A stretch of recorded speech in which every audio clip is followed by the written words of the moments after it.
फातिमा की रानी माँ, प्रभु यीशु की माँ, आसरा तू ही है माँ।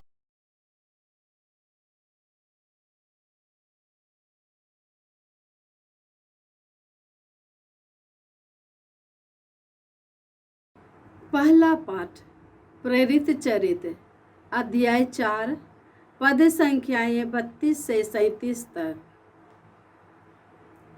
विश्वासियों का समुदाय एक हृदय और एक प्राण था। कोई भी अपनी संपत्ति अपने ही नहीं समझता था। जो कुछ उनके पास था उसमें सबों का साझा था। प्रेरित बड़ी शक्ति से प्रभु यीशु के पुनरुत्थान का साक्ष्य देते रहते थे। जनता उन सबों को बहुत मानती थी। उनमें कोई कंगाल नहीं था, क्योंकि जिनके पास खेत या मकान थे वे उन्हें बेच देते थे और कीमत लाकर प्रेरितों के चरणों में अर्पित करते थे। प्रत्येक को उसकी आवश्यकता के अनुसार बांटा जाता था। योसेफ नामक लेवी वंशी का जन्म कुप्रस में हुआ था। प्रेरितों ने उसका उपनाम बरनबास अर्थात संतवाना का पुत्र रखा था। उसके एक जमीन थी, उसने उसे बेच दिया और उसकी कीमत लाकर प्रेरितों के चरणों में अर्पित कर दिया। प्रभु की वाणी। ईश्वर को धन्यवाद। भजन अनुवाक्य। प्रभु प्रताप से विभूषित होकर राज्य करता है। प्रभु प्रताप से विभूषित होकर राज्य करता है। प्रभु प्रताप से विभूषित होकर राज्य करता है। उसने सामर्थ्य धारण कर लिया है। तूने पृथ्वी को सुदृढ़ और सुस्थिर बनाया है। तेरा सिंहासन प्रारंभ से ही सुदृढ़ है। अनुवाक्य। प्रभु प्रताप से विभूषित होकर राज्य करता है। प्रभु प्रताप से विभूषित होकर राज्य करता है। हे प्रभु, तेरे आदेश अपरिवर्तनीय हैं। तेरे मंदिर की पवित्रता अनंत काल तक बनी रहेगी। अनुवाक्य। प्रभु प्रताप से विभूषित होकर राज्य करता है। प्रभु प्रताप से विभूषित होकर राज्य करता है। जय घोष। alleluia। मानव पुत्र को ऊपर उठाया जाना है, जिससे जो कोई उसमें विश्वास करे वह अनंत जीवन प्राप्त करे। alleluia। प्रभु आप लोगों के साथ हो और आपकी आत्मा के संत यूहन्ना साथ। के अनुसार पवित्र सुसमाचार। हे प्रभु तेरी महिमा हो। अध्याय 3 पद संख्याएं 7 से 15 तक। यीशु ने निकोदेमुस से कहा, आपको दोबारा जन्म लेना है। पवन जिधर चाहता उधर बहता है।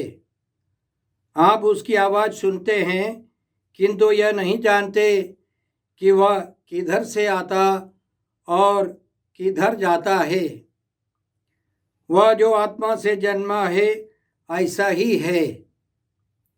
निकोदेमुस ने उनसे पूछा, यह कैसे हो सकता है? यीशु ने उसे उत्तर दिया, इस्राएल के गुरु होते हुए भी आप यह नहीं समझ सकते हैं? मैं आपसे कह देता हूँ, हम जो जानते हैं वही कहते हैं और हमने जो देखा है उसी का साक्ष्य देते हैं, किंतु आप लोग हमारा साक्ष्य स्वीकार नहीं करते। मैंने आपको पृथ्वी की बातें बताई और आप विश्वास नहीं करते। यदि मैं आपको स्वर्ग की बातें बताऊं तो आप कैसे विश्वास करेंगे? मानव पुत्र स्वर्ग से उतरा है, उसके सिवा कोई भी स्वर्ग नहीं पहुंचा है। जिस तरह मूसा ने मरुभूमि में सांप को ऊपर उठाया था, उसी तरह मानव पुत्र को भी ऊपर उठाया जाना है, जिससे जो कोई उसमें विश्वास करे वह अनंत जीवन प्राप्त करे।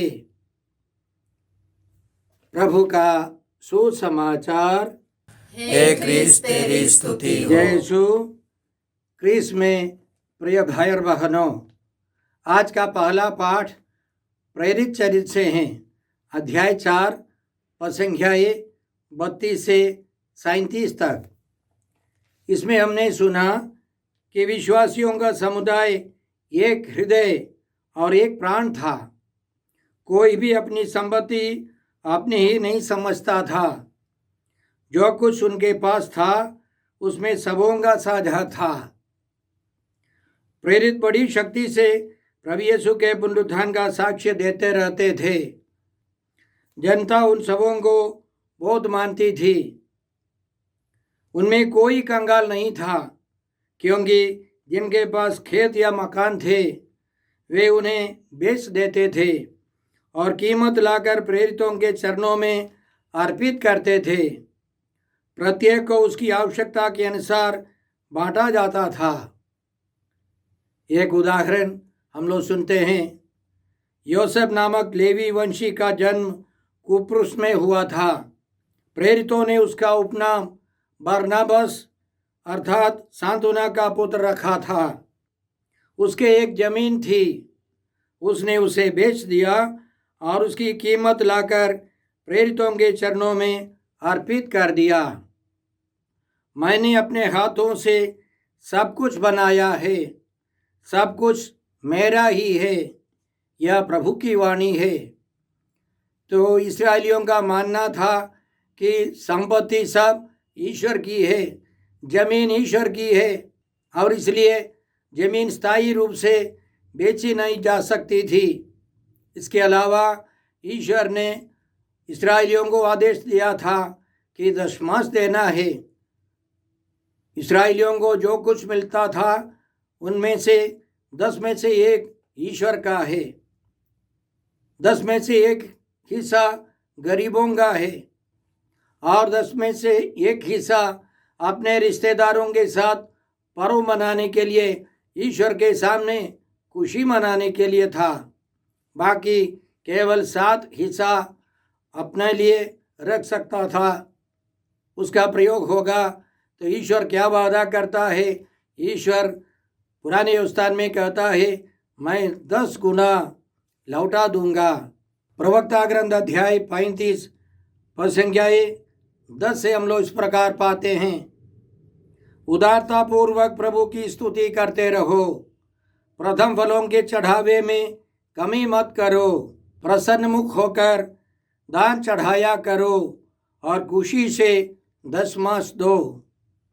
जिस प्रकार सर्वोच्च ईश्वर ने तुम्हें दिया है उसी प्रकार तुम भी उसे सामर्थ्य के अनुसार उदारता पूर्वक दो, क्योंकि प्रभु प्रतिदान करता है, वह तुम्हें 7 गुना लौटाएगा, वह तुम्हें 7 गुना लौटाएगा। तो 10 में से 3 हिस्सा बाहर जाने पर भी, 7 हिस्सा आपके साथ रहने पर भी 7 और 7 14 हिस्सा आपको मिल जाएंगे। आपको कोई घाटा नहीं होगा। और प्रभु यीशु आकर संत मत्ती के सुसमाचार अध्याय 19 पद संख्या 29 में इस प्रकार वादा करते हैं, जिसने मेरे लिए घर, भाई बहनों, माता पिता, पत्नी, बाल बच्चों अथवा खेतों को छोड़ दिया है, वह 100 गुना पाएगा और अनंत जीवन का अधिकारी होगा।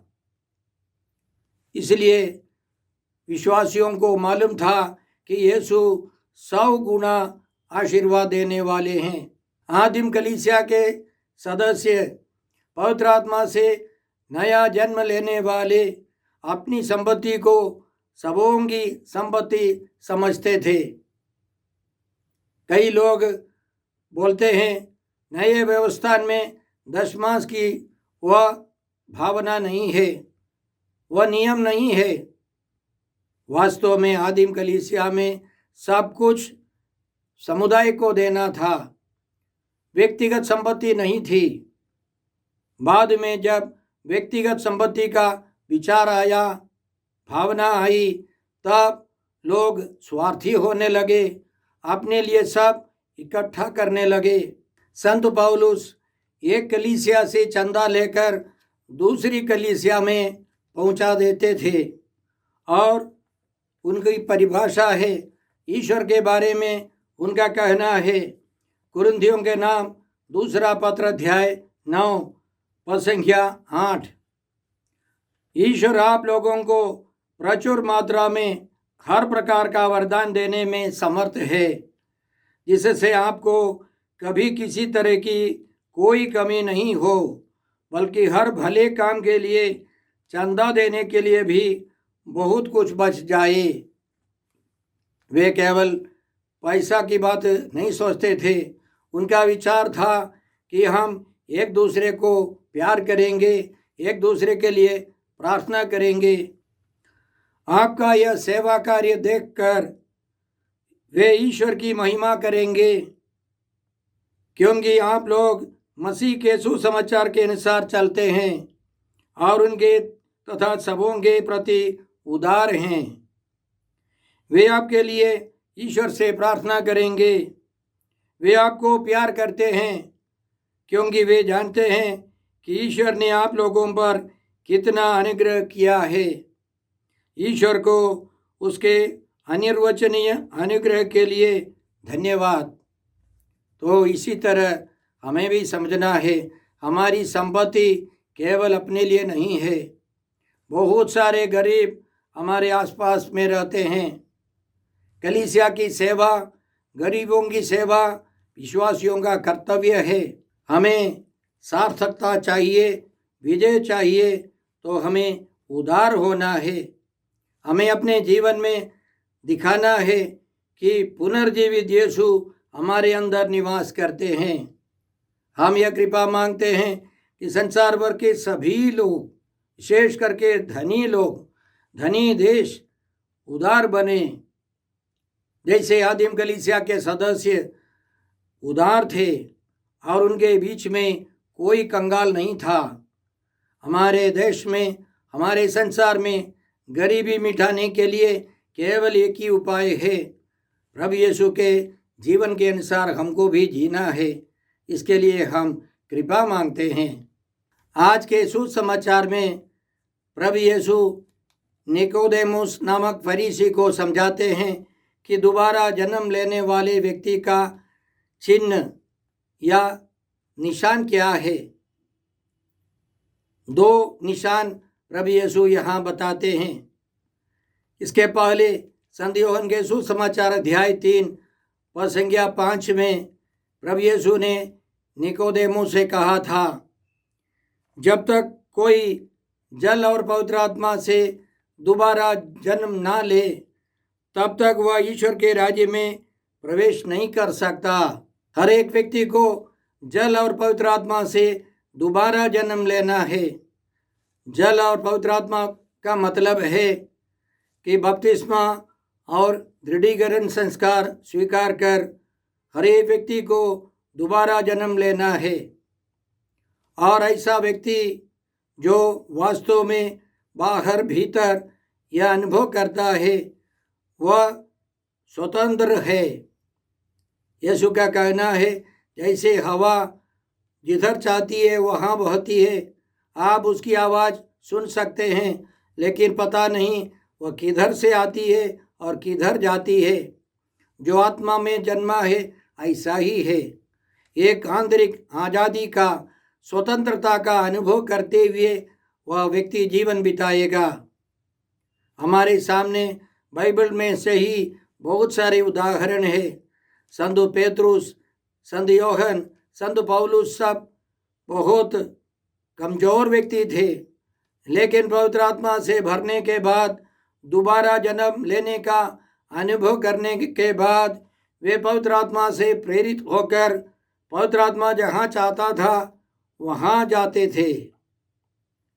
उनमें कोई रुकावट नहीं थी, कोई बंधन नहीं था। हमको भी यह वरदान मांगना है।